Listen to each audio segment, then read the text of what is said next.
नमस्कार। आज हम क्लास 12th के हिंदी काव्य खंड के एक बहुत ही भावुक, बहुत ही गहरे अध्याय को समझने वाले हैं। जी हाँ, आज हम बात करेंगे पुत्र वियोग की। ये कविता सिर्फ शब्द नहीं है, ये एक माँ के दिल से निकले आंसू हैं, जिसे सुभद्रा कुमारी चौहान ने अपनी कलम से अमर कर दिया है। कविता में गहराई से उतरने से पहले आइए बस एक पल के लिए इस सवाल पर ठहरते हैं। क्या एक माँ का कर्ज कभी उतारा जा सकता है? उसका प्यार, उसका त्याग, उसकी चिंता, क्या उसकी कोई कीमत होती है? शायद नहीं। और जानते हैं, यही सवाल इस पूरी कविता की आत्मा है। तो चलिए फटाफट देख लेते हैं कि आज हम क्या क्या कवर करने वाले हैं। हम शुरुआत करेंगे कवयित्री सुभद्रा कुमारी चौहान के परिचय से, फिर कविता की एक एक पंक्ति के दिल में उतरेंगे, उसके काव्य सौंदर्य को समझेंगे, और हाँ, आखिर में परीक्षा के लिए जो सबसे जरूरी बातें हैं उन पर भी खास ध्यान देंगे। तो सबसे पहले मिलते हैं उस महान हस्ती से जिन्होंने अपनी कलम से एक माँ के दर्द को आवाज दी। सुभद्रा कुमारी चौहान। ये सिर्फ एक कवयित्री का नाम नहीं, बल्कि अपने आप में एक पूरा इतिहास है। उनके जीवन पर एक नज़र डालें तो 1904 में उनका जन्म हुआ, और सोचिए, महज 15 साल की उम्र में 1919 में उनकी शादी हो गई। 1930 में उनके काव्य संग्रह मुकुल के लिए उन्हें शेक्सपियर पुरस्कार मिला, जो उस समय का एक बहुत बड़ा सम्मान था। और फिर 1948 में एक कार दुर्घटना में उनका दुखद देहांत हो गया। पर जो बात उन्हें सबसे खास बनाती है वो है उनका व्यक्तित्व। वो सिर्फ एक कवयित्री नहीं थीं, वो एक स्वतंत्रता सेनानी थीं, जिन्होंने अपनी पढ़ाई बीच में छोड़कर असहयोग आंदोलन में हिस्सा लिया। वो कई बार जेल गईं, समाज सेवा की, और तो और मध्य प्रदेश में कांग्रेस पार्टी की विधायक भी बनी। मतलब उनकी कविता उनके जीवन के इन्हीं अनुभवों की आग में तप कर निकली है। और अब चलिए बात करते हैं उस रचना की जो आज हमारी चर्चा का केंद्र है, पुत्र वियोग। ये सिर्फ कविता की पंक्तियां नहीं हैं, ये एक माँ के टूटे हुए दिल से निकली वो सिसकियां हैं जिन्हें शब्द मिल गए। आइए इन पंक्तियों में उतरकर उस दर्द को महसूस करने की कोशिश करते हैं। कविता की शुरुआत ही देखिए, कितनी विरोधाभासी है।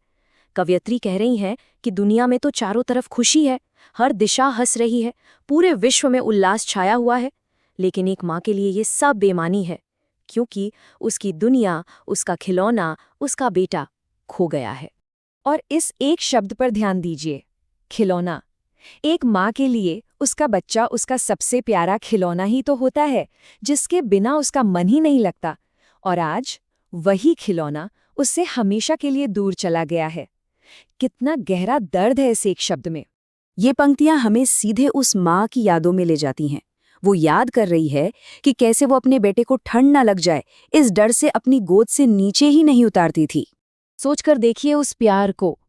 बेटा बस एक बार माँ कहकर पुकारता था और वो अपना सारा काम, सब कुछ छोड़कर दौड़ी चली आती थी। ये माँ के उस निस्वार्थ प्रेम, उस वात्सल्य का सबसे सच्चा चित्र है।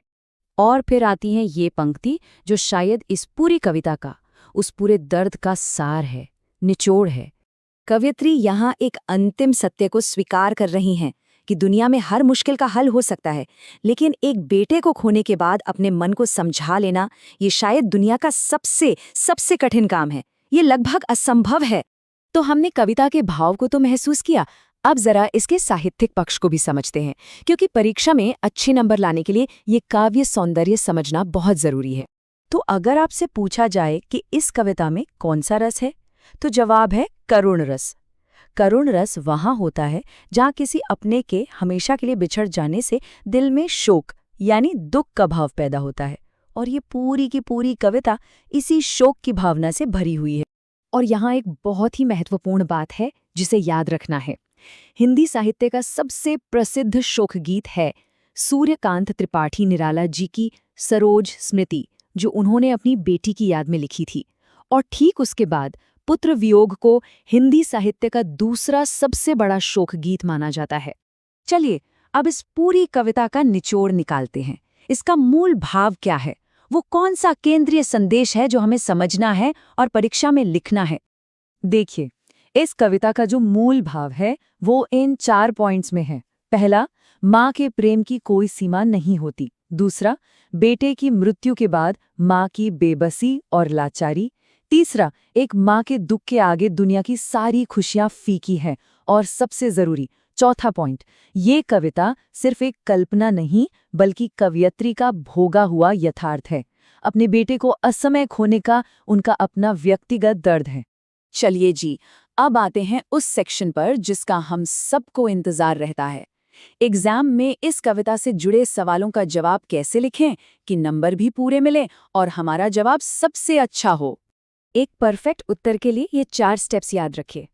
सबसे पहले लिखिए संदर्भ, जिसमें किताब और कविता का नाम हो। फिर प्रसंग, जिसमें कवयित्री का नाम और पंक्तियों का मूल भाव हो। तीसरे नंबर पर व्याख्या, मतलब सरल शब्दों में उसका अर्थ। और आखिर में विशेष लिखना मत भूलिएगा, जिसमें आप भाषा की सरलता और करुण रस का जिक्र जरूर करें। ये फॉर्मेट आपको पूरे अंक दिलाएगा। तो अब जब हमने कविता को इतनी अच्छी तरह से समझ लिया है, तो क्यों ना कुछ सवालों से अपने ज्ञान को परखा जाए। तैयार हैं? चलिए देखते हैं कुछ अभ्यास प्रश्न। ये कुछ लंबे उत्तर वाले सवाल हैं जो एग्जाम में आ सकते हैं, जैसे कि कविता का सारांश लिखने को कहा जा सकता है या छौना शब्द का क्या मतलब है, ये पूछा जा सकता है। इन सवालों की प्रैक्टिस जरूर कर लीजिएगा। और अब कुछ छोटे पर बहुत महत्वपूर्ण सवाल, जैसे कवयित्री का खिलौना क्या है, या ये कविता किस काव्य संग्रह से ली गई है। ये वो सवाल हैं जो आपकी बारीक समझ को परखते हैं और इनके जवाब बिल्कुल टू द पॉइंट होने चाहिए। तो आखिर में परीक्षा के लिए 3 बातें बिल्कुल गांठ बांध लीजिए। पहला, कवयित्री का जीवन और उनका व्यक्तिगत दर्द। दूसरा, इस कविता का प्रमुख रस करुण रस है, ये लिखना ही लिखना है। और तीसरा, कविता का केंद्रीय भाव है एक माँ का कभी न खत्म होने वाला दुख। ये 3 बातें याद रहीं तो जवाब शानदार बनेगा। और अंत में बस एक सवाल छोड़कर जा रहा हूं। सुभद्रा जी ने अपनी पूरी ताकत से एक माँ के दर्द को शब्दों में उकेरा, लेकिन क्या सच में एक माँ के प्यार और उसके वियोग के दर्द को पूरी तरह से शब्दों में बांधा जा सकता है? इस पर जरूर सोचिएगा। अगली बार फिर मिलेंगे।